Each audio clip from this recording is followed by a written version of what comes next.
Picture a version of Superman so powerful that space and time basically answer to him.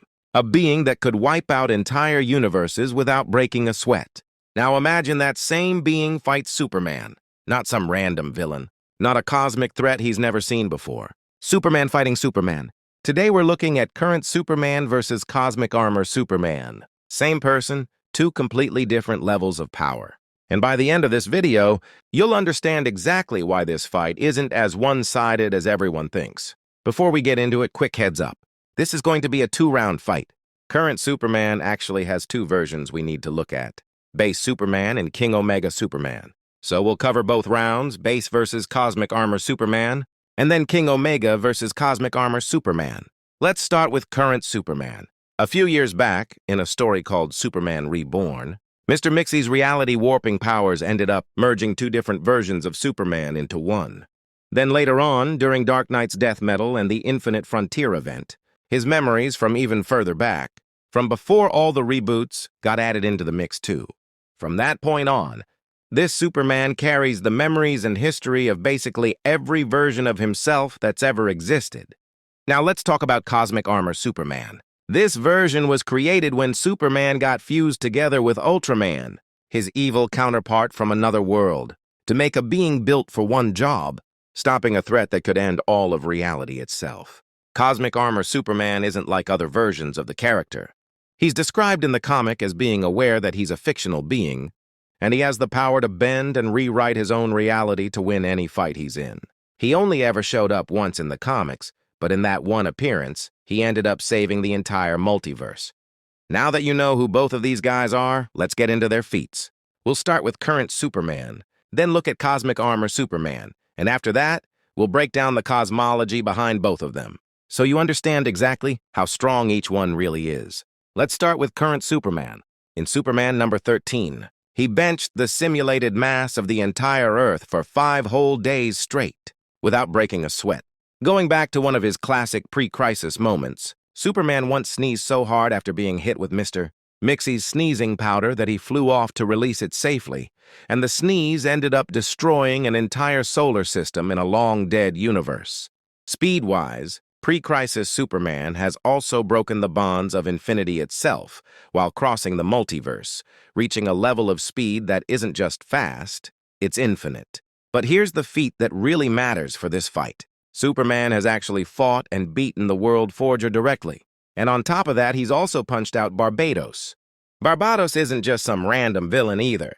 He's the being who turned on and killed his own creator, the World Forger himself. So between beating the World Forger directly and also beating someone who's killed the World Forger before, that says a lot about where Superman's own power actually sits. Now the World Forger isn't from our regular universe.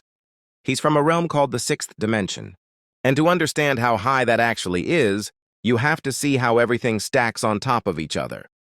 It starts with the orrery of worlds, the entire standard multiverse we're used to, Earth, other Earths, all of it. Above that is the sphere of the gods, home to beings like the new gods and Darkseid, and it looks at the entire orrery as nothing more than flat, fictional bubbles. That alone is enough to put the sphere of the gods into outer-versal territory. Above that is comic book Limbo, and Limbo doesn't just sit higher than the sphere of the gods, it looks at it the exact same way, as just a story on a page. Since the sphere of the gods is already outer-versal, Limbo doing that pushes it even further into high outer-versal. Next is the Monitor sphere, home of the monitors. It's bigger than Limbo, big enough that Limbo could be held in the palm of your hand from up there. But it doesn't view Limbo as fiction the same way, so it's still high outer-versal, just 2 full layers deep into it now. Then comes the 5th dimension, home to beings like Mr. Mixie, and it looks at the Monitor sphere the same way everything else looked at what came before it, as fiction. That pushes it past high outer-versal entirely into something even higher. And right above the 5th dimension sits the 6th dimension, one more layer deeper into that same space, and that's where the World Forger comes from. Now let's talk about Cosmic Armor Superman. Cosmic Armor Superman can hold all of comic book Limbo in the palm of his hand. He's tanked multiple direct hits from Mandrak, a being said to threaten the entire multiverse. And during their fight, he was even able to adapt in order to counter Mandrak and turn the battle in his favor. But here's the thing. Cosmic Armor Superman's home, and the highest level he's actually confirmed to fight and operate at is the Monitor Sphere. Based on everything we just went over, that puts him 2 layers deep into high outer versal. Strong, but still a step below where the 5th dimension breaks into on its own, and several steps below the 6th dimension the World Forger actually comes from. So let's break down how this fight actually goes. Superman's scaling comes in via that World Forger win and via punching out Barbados, which puts him 2 layers deep into extraversal. Cosmic Armor Superman's scaling comes in via the Monitor Sphere, which puts him 2 layers deep into high outer versal. That's a real gap between the two of them, not just a small edge. Speed-wise, both of them technically sit at irrelevant speed, so that part alone doesn't decide anything. But since Superman's overall tier is still higher, that advantage carries over into speed too. Now, how does the actual fight play out? Superman doesn't need to be bloodlusted or going full force to take this one. That's just not who he is. He fights the way he needs to in the moment, not with everything he's got right out the gate. And even fighting like that, he's still operating on a completely different level than CAS. CAS isn't defenseless, though. His whole strategy against threats like Mandrak relies on adapting mid-fight and turning the tables. But that adaptation isn't instant. It takes time to kick in. And against someone already sitting a tier above him, that window becomes the real problem. Superman doesn't need to end things immediately. The gap alone means CAS never really gets the breathing room to adjust the way he did before. By the time any adaptation would even start to matter, it's already too late. The gap in power is just too large to close that way. Round 1 goes to current Superman, low difficulty. But round 1 isn't the end of the story for current Superman. There's another form of his we haven't covered yet, and it might be the biggest escalation he's ever had. This version comes from a story called King Omega. In it, Doomsday, secretly the time trapper the whole time, sacrifices himself to infuse Superman with something called alpha energy, the raw power of creation itself.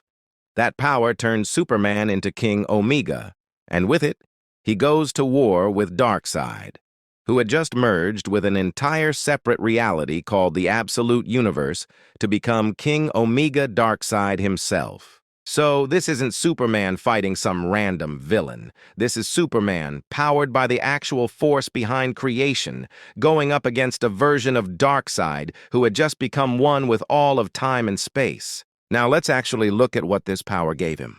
During the fight, Superman went to war with King Omega Darkseid across 100 million years of time and space, chasing him all the way back to the Big Bang itself. And this wasn't a normal physical fight either. Superman actually left his physical form behind completely, and while it's still shown as him throwing punches, the fight itself is really happening on every level of creation at once. At the very birth of the universe, Superman absorbed the energy of the Big Bang itself, every bit of matter and infinite possibility that came from it, and used that to create his own pocket universe, which kept feeding him more and more power as the fight went on. And here's the part that really matters. Darkseid, as King Omega, was directly described as an omnipotent being. Not just powerful, actually omnipotent. And Superman didn't just survive against him, he matched him blow for blow and eventually won, drawing blood from a being with that level of power. On top of that, Superman himself was shown fighting across all of time and space simultaneously, which is what makes him omnipresent too. After winning, Superman didn't even keep any of it.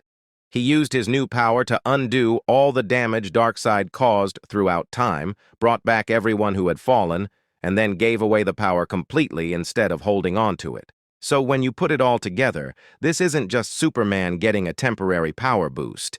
He left the normal rules of physical existence behind, fought and beat someone who was confirmed omnipotent, and did it all while existing everywhere across time and space at once. So how does round 2 actually go?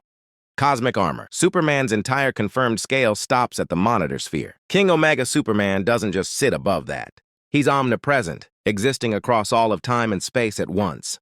And he was directly confirmed omnipotent during that fight. That's not a stat advantage anymore.